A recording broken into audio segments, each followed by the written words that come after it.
Rajini Vaidyanathan there reporting. Now that news came on the day memorial services were held for James Foley, the kidnapped American journalist who was killed by Islamic State militants last week. They linked his death to US attacks on their forces in northern Iraq. Well, prayers were said for him in the Iraqi city of Erbil and also in his hometown of Rochester in New Hampshire, from where Barbara Plett Usher now reports.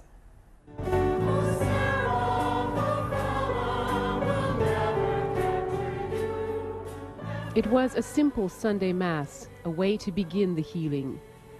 After nearly 2 years of tortured imaginings, impossible hopes, and finally, the worst of news, the parents of James Foley seek comfort from those who've stood by them. I wish to extend to you, in the name of all people of goodwill, our deepest sympathy, our continued prayer, and our pledge to keep the witness of James's life as a personal call to faith, courage, and love. And to forgiveness. They don't want to become bitter, they've said. They don't want to hate. This has deeply affected everyone here.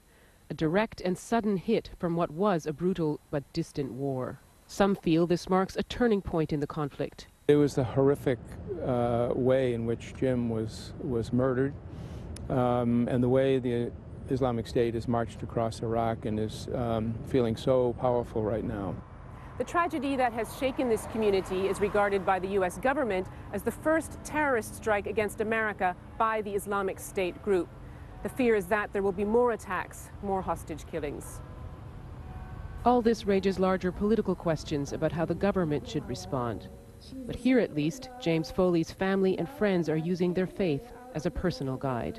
And I pray that we will take up the challenge to love like Jim did and to really work for peace in this world. God bless you all. Barbara Plett Usher, BBC News, Rochester.